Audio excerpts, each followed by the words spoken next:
স্নিগ্ধ সকালে খুবই ভালো লাগছে, ফুল ফুটে ময়ময় হয়ে আছে। আর ছোটো ছোটো তুলসীর চারা, এগুলো আমি একজনকে দেবো, রেখে দিয়েছি, তো সময় মতো দিয়ে দেবো তাকে। আর আমার প্রচুর গাছ আছে তুলসীর, আর আমি নতুন নতুন চারাগুলো রেখে দিয়েছি অনেকগুলা, এগুলো বড় হবে, আরও বড় হবে। তো ভাবছি একজনকে দেবো, সময় মতো দিয়ে দেবো। তো নমস্কার, কেমন আছো সবাই? টুইন বেবি অ্যান্ড মমস ব্লগের একটি ব্লগে তোমাদের স্বাগত জানাচ্ছি। আজকে শনিবার, আর ঘড়িতে বাজে এখন প্রায় 10টা 30। তো দেখো নুডলস করছি টিফিন বাচ্চাদের। এখন তো শনিবার স্কুল হচ্ছে বাচ্চাদের, সবাই আমরা সেটা জানি। সরকারি নির্দেশে শনিবার ক্লাস শুরু হয়েছে। তো শনিবার ক্লাস শুরু হয়েছে, তাতে কি হয়েছে, ওর বাবা থাকে বাসায়, শনিবার ওর বাবার ছুটির দিন। তো ওর বাবাই স্কুলে নিয়ে যায়, আবার নিয়েও আসে। তো শনিবার স্কুলগুলো আমার বাড়তি ঝামেলাটা আর হয়নি, তো একটা দিন আমি বাসায় থাকতে পারছি।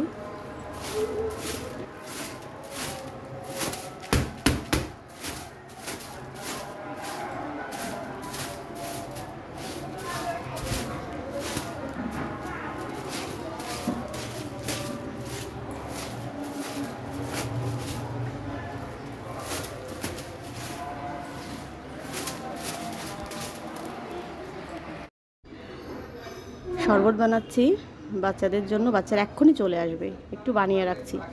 লেবু দিলাম, এখন একটু নুন দেব, একদম বাজারে যে শরবতগুলো বিক্রি হয় না, একদম ওরকম লাগবে। হ্যাঁ, তো একটু নুন দিলাম। তো আমার কাছে বিট লবণ ছিল দেখে 1 চিমটি বিট লবণ দিলাম, কিন্তু এমনি নুন দিলেও ভালো লাগে। আর চিনি অবশ্যই বর্জন করতে হবে, চিনিটা আমরা যত তাড়াতাড়ি বর্জন করতে পারবো ততই ভালো। আর শরবতে তো চিনি দিবই না। আর বাজারে ওরা মনে হয় আরেকটু কি একটা মশলা দেয়, সেটা তো আমাদের কাছে নেই, কিন্তু এই যে লেবু আর এক ফোঁটা নুন মাস্ট। এই শরবতটা খেতেও কিন্তু ভালো লাগবে, আর শরীরের জন্য খুবই উপকারী, খুবই উপকারী। বাইরে থেকে এসে প্রচণ্ড ঘামে, ওর বাবাকে বানিয়ে দিয়েছি, ওর বাবা খেয়েছি, আমি একটু খেয়েছি। আর ওদের নষ্ট হয়ে যাবে না বলে ওদেরটা রাখিনি। তো এখনই চলে আসবে, ওরা আসার টাইম হয়ে গেছে, আমি এখনই বানিয়ে রাখলাম, আসলেই 2 ভাইকে দিয়ে দেবো। আসলে আমরা না জীবনটাকে শুধু ভোগই করি, উপভোগ কিন্তু করি না। এই ভোগের পেছনে যদি একটা প এই শব্দটা আমরা জুড়ে দিই, তাহলে কিন্তু আমাদের জীবনটা অনেক মধুময়, সুখে স্বাচ্ছন্দ্যে ভরে ওঠে। আর এই জীবনটাকে উপভোগ করার জন্য কিন্তু খুব বেশি টাকা পয়সার দরকার হয় না, সামান্য টাকা পয়সাতেই কিন্তু হয়ে যায়। আমরা অনেক সময় অনেক খরচও করি, অনেক না জেনে না বুঝে বা ইচ্ছা অনিচ্ছা অনেক খরচ করে ফেলি, কিন্তু আমরা জায়গা মতো সময় মতো খরচ করতে পারি না বলেই অনেক সময় উপভোগটা করা হয় না। সংসারের চাপে কলে, সন্ততির ঝামেলা, অনেক সংসারে অনেক কিছুর যাতাকলে আমরা কিন্তু জীবনটাকে উপভোগ করতে ভুলে যাই।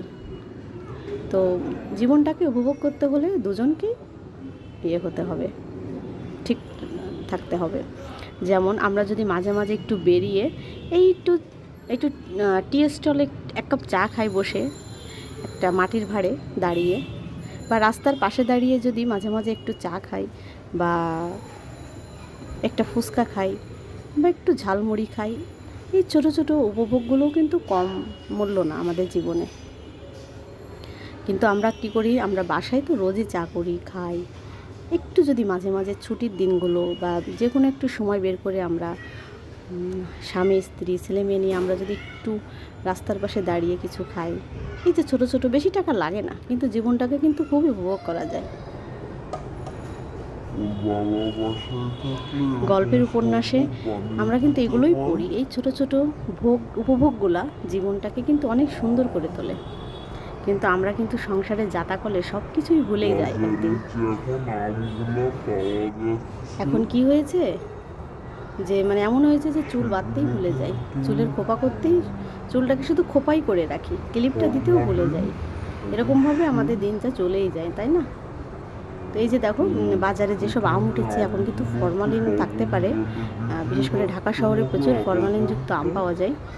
তো আমরা যদি বাজার থেকে আম এনে খাওয়ার আগে যদি 20 মিনিট আধা ঘন্টা একটু লবণ জলে ভিজিয়ে রাখি, জলের মধ্যে একটু নুন দিয়ে আমগুলোকে কিছুটা সময় ভিজিয়ে রাখি, তাহলে কিন্তু অনেকটা ফরমালিন দূর হয়ে যায়। যে কোনো ফল যদি আমরা এইভাবে খাওয়ার আগে যদি একটু ধুয়ে রাখতে পারি, ভিজিয়ে রাখতে পারি নুন জলে, তাহলে কিন্তু খুব উপকার হয়। তাহলে কিন্তু অনেকটা জীবাণু নষ্ট হয়ে যায়। তো আমরা এটা করি। শহরের মানুষের আসলে এই ছোটো ছোটোগুলো করতে গেলে কিন্তু অনেকটা দেরি হয়ে যায় কাজে। ঢাকা শহরে কিন্তু সবই বিষ, মানে আসল নকল বোঝা খুবই কষ্টসাধ্য, কোনটা আসল আর কোনটা নকল। আর আরেকটা কথা কি, জীবনে চলার পথে কাউকে অনুসরণ করা যায় যে তোমার থেকে উপরে আছে, না না, টাকা পয়সার উপরে না, এটা হচ্ছে তোমার থেকে জ্ঞান বুদ্ধি শৃঙ্খলা, দেখছো যে তোমার থেকে সে অনেক উপরে, তো তাকে একটু অনুসরণ করা যায় মনে মনে, হ্যাঁ, কিন্তু সেটা যেন কখনোই প্রতিযোগিতা না হয়, সেটা খেয়াল রাখতে হবে। তো আমরা যদি দেখি যে আমার যে জ্ঞান বুদ্ধি তার খুব ভালো আছে আমাদের আশেপাশে বা জীবনে চলার পথে এরকম লোক পাওয়া যায়, তো তাকে একটু খেয়াল করলে না আমাদের জীবনটাও কিন্তু, আমাদেরও জ্ঞান বৃদ্ধি পাবে, আমাদেরও জ্ঞান বাড়বে আর কি, আমাদেরও জীবনটা উন্নতি হবে। একটু খেয়াল রাখতে হবে যে সে কিভাবে চলছে, কিভাবে হ্যান্ডেল করছে সব কিছু, কীভাবে জ্ঞান বুদ্ধি দিয়ে সব কিছু ম্যানেজ করছে সংসারে, এই যে সব কিছু না তাকে একটু অনুসরণ করা যায়, তো অবশ্যই প্রতিযোগিতা নয়। অনেক সময় দেখা যাচ্ছে যে আমাদের আশেপাশে আছে বা আমাদের সম্পর্কে চেনা জানা আছে যে তার ছেলে বা মেয়ে অনেক ভালো ভালো জায়গায় পড়াশুনো করছে, হয় মেডিকেলে বা বুয়েটে বা ভার্সিটিতে বিভিন্ন, তো সেই সব মায়েদের সঙ্গে অবশ্যই অনুসরণ করতে হয় যে তারা কিভাবে সন্তানগুলোকে খেয়াল রেখেছে, কিভাবে ডিসিপ্লিন মেনে চলেছে, এগুলো কিন্তু আমরা আস্তে আস্তে আমাদের নিজেদের ছেলেমেয়ের জীবনেও এগুলো প্রয়োগ করতে পারবো। সেজন্যই বলেছে যে শাস্ত্রে একটা কথা আছে, তুমি কার পরামর্শ নিচ্ছ সেটাই হচ্ছে বড় কথা। মহাভারতে শ্রীকৃষ্ণ বলেছিল যে কার পরামর্শ নিচ্ছি সেটাই হচ্ছে সব থেকে বড় কথা। জীবনে চলার পথে অবশ্যই পরামর্শ নিতে হবে, কিন্তু সেটা কার পরামর্শ নিচ্ছে সেটাই হচ্ছে। আজকে বেশি কিছু রান্না করিনি, দেখো রান্না ডাল করিনি, আজকে শনিবার তো, কালকে মুরগির মাংস খেয়েছিলাম, শুক্রবার ছিল, আর আজকে পাতলা ডাল করেছি, পটল ভেজেছি, তোমরা চিনতে পারছো, এটা হচ্ছে করেছি পুঁই শাক রান্না করেছি, মসুর পুঁই শাক দিয়ে পেঁয়াজ রসুন দিয়ে। আজকে প্রথম করলাম, ইউটিউবে দেখে কিন্তু করেছি, সবসময় আমরা পুঁই শাকটা একরকম করে খাই, তো ভাবলাম আজকে একটু অন্যরকম রান্না করবো। আর তার জন্য দরকার পুঁই শাক মসুরির ডাল আর পেঁয়াজ দিয়ে রেখেছিলাম, আর সেটা দিয়ে ডাল, সবসময় একরকম খেতে তো ভালো লাগে না, রান্না করেছি, সেজন্য পেঁয়াজ রসুন একটু অন্যরকম করে রান্না, বেশ ভালোই লেগেছিল। আমি ভয়েস ভালোই লেগেছে খুব, আমার বাচ্চারা তো বুঝলোই না যে কি খেয়ে, এটা আমি রাতের জন্য রেখে দিয়েছি, আমার বাবা চেয়ে খেয়েছে, যদি বলেছে বেশি থাকলে বাকিটা কড়াইতে আছে, মজা হয়েছে, তোমরা ট্রাই করে দেখতে পারো। কাঁচা আমও আনছিল ওর বাবা, তো কাঁচা আম ভাবলাম আজকে কাসুন্দি দিয়ে মাখবো, ফ্রিজে একটু কাসুন্দি আছে ওটা দিয়ে মাখবো, তো আজকে মেখে খাবো। এটা বিকালবেলা, এখন বাজে প্রায় 5টা নাগাদ। তো যেটা আমি বলেছিলাম যে যেমন আমরা মহাভারতে দেখেছি যে পাণ্ডবরা কেন জিতেছিল, পাণ্ডবরা পরামর্শ করেছিল কার কাছে বলো তো? পাণ্ডবরা কিন্তু সবসময় পরামর্শ নিত শ্রীকৃষ্ণের কাছে, ছোট বড় সমস্ত কাজের, সেজন্য আজকে তারা জয়ী। আর কৌরবরা কার কাছ থেকে পরামর্শ নিত বলো তো? শকুনি মামার কাছ থেকে, দুর্যোধন, সেজন্য আজকে সে একদম শেষ হয়ে গেল। এজন্যই পরামর্শটা অনেক জরুরি। কথাই বলে যে সৎসঙ্গে স্বর্গবাস, অসৎসঙ্গে সর্বনাশ। আসলে এক ঝুড়ি আলুর মধ্যে যদি একটা আলু পচা হয় তাহলে কিন্তু সমস্ত আলু পচে নষ্ট হয়ে যায়, সেটা তো আমরা সবাই জানি। সেজন্য সবসময় ভালো মানুষের সঙ্গে মিশতে হবে, সৎসঙ্গে মিশতে হবে। দেখো কর্ণ, মহাভারতে আমাদের যে কর্ণ, আমরা অনেকেই জানি সেটা, কর্ণ কিন্তু খুব বীর যোদ্ধা ছিল, এমনকি অর্জুনের থেকেও সে বীর যোদ্ধা ছিল, কিন্তু তার সঙ্গ ছিল অসৎ। সে জানতো যে সঙ্গটা অসৎ, তার কাজ অসৎ, উদ্দেশ্য অসৎ, সেজন্য সে কিন্তু পতন হয়ে গেল। তা উদ্দেশ্য সবসময় সৎ থাকতে হবে, উদ্দেশ্য কখনো খারাপ হলে চলবে না। সে হয় তোমাকে যে বুঝুক না বুঝুক যাই বা হোক, কিন্তু তোমার নিজের কাছে সৎ থাকাটা অত্যন্ত জরুরি। আর সৎসঙ্গে থাকলে অবশ্যই তুমিও একদিন সদ্বুদ্ধি পাবে, আর অসতের সঙ্গে থাকলে না সবসময় তুমি একদিনও অসৎ হয়ে যাবে। এটাই কিন্তু চরম বাস্তবতা। মানুষ পরিবর্তনশীল, মানুষের পছন্দও প্রতিনিয়ত পরিবর্তন হয়। আমাদের দেখো পছন্দ যেমন পরিবর্তন হয়, মানুষও পরিবর্তন। তো দেখা যাচ্ছে একটা ভালো মানুষ হঠাৎ খারাপ হয়ে যায়, কেন এমনি খারাপ হয় না, হয়তো পেছনে হয়তো যার সঙ্গে সে থাকে বেশি সময় কাটায়, যার সঙ্গে পরামর্শ নেয়, হয়তো সে ভালো না, সে সবসময় খারাপ বুদ্ধি দেয়, অসৎ বুদ্ধি দেয়, সে নিজেও অসৎ, সেজন্য সে তার মানে সহপাঠীদেরও অসৎ বানিয়ে ফেলেছে। আর যে ভালো, একটা খারাপ লোকও ভালো লোকের সঙ্গে মিশতে মিশতে কিন্তু ভালো হয়ে যায়। তার সৎ বুদ্ধি, তার বিচক্ষণতা, তার জ্ঞান বুদ্ধিতে দেখে দেখে আস্তে আস্তে অভ্যস্ত হয়ে যায়। এটাই কিন্তু বাস্তবতা। শ্রীকৃষ্ণ কিন্তু কর্ণকে বারবার বারবার বারণ করেছিল, সে কিন্তু অসৎ, জেনে শুনে অসৎ উদ্দেশ্য অসৎ নিয়ে যুদ্ধে যাওয়াটা উচিত নয়।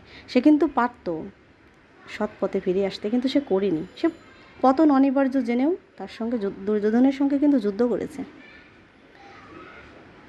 কারণ সে বিশ্বস্ত থাকতে চেষ্টা করেছে দুর্যোধনের সঙ্গে, বন্ধুর বিশ্বস্ততা। কিন্তু বিশ্বস্ত হওয়ার থেকে সৎ থাকাটা বেশি জরুরি, বিশ্বস্ত উদ্দেশ্য সৎ থাকাটা বেশি জরুরি। একজনের জন্য এত লোকের ক্ষতি আসলেই সম্ভব, মানে ক্ষতি করা ঠিক না। মহাযুদ্ধে কত লোক মারা গিয়েছে, কত মানুষের সঙ্গে যুদ্ধ করতে হয়েছে শুধু অসতের জন্য। আর জীবনে সবসময় ঈশ্বরকে স্মরণ করতে হবে। ঈশ্বরকে স্মরণ করা ছাড়া আর কোনো বুদ্ধি নেই আমাদের। ঈশ্বরই আমাদের পথ দেখাবে, তাই তো? তো এভাবে আমরা নিজের জীবনটাকে গুছিয়ে নিতে পারি। মানুষ মাত্রই ভুল হয়, সেই ভুল শুধরে নিতে হবে, জীবনের সুযোগ দিতে হবে, ধৈর্য ধরতে হবে, একদিন সব হবে। ধৈর্যের ফল সবসময় মিষ্টি হয়। আমরা যারা জীবনে অনেক দূর এগিয়ে এসেছি, বা যারা আজকে অনেক দূর গিয়েছে, অনেক ভালো পজিশনে আছে, ভালো জায়গায় আছে, বিরাট কিছু করে ফেলেছে, তারা কিন্তু একদিনে আসেনি, একদিনে হয়নি, তাদের কিন্তু ধৈর্য ধরতে হয়েছে। তিল তিল করে একদিন এখানে এসছে। আজকে হঠাৎ করে এখানে এসেনি, টুপ করে আকাশের থেকে পড়ে কিন্তু তারা এখানে আসেনি। তাদের সেই ধৈর্যটা ধরতে হবে, সময় দিতে হবে। আর এর জন্য দুজনেরই, পরিবারের সবারই, স্বামী স্ত্রী দুজনকে সাহায্য করা উচিত। স্ত্রী যেমন হওয়া উচিত, স্বামীকেও ঠিক তেমনই হওয়া উচিত।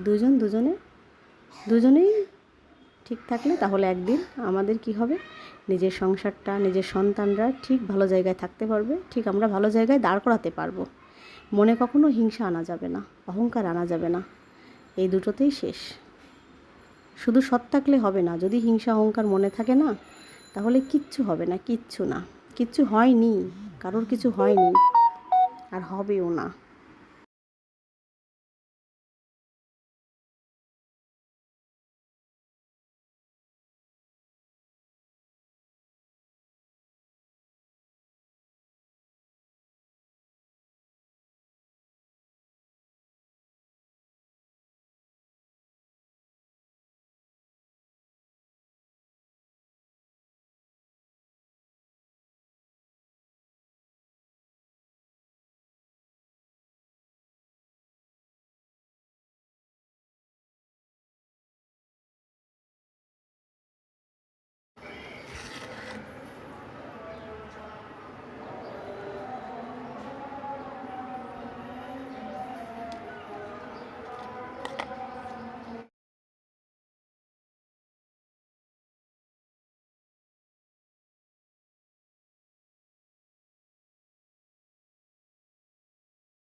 তো বন্ধুরা, আর কথা নয়, এবার আমরা পরবর্তী ব্লগে আবার তোমাদের সঙ্গে আবার গল্প করব।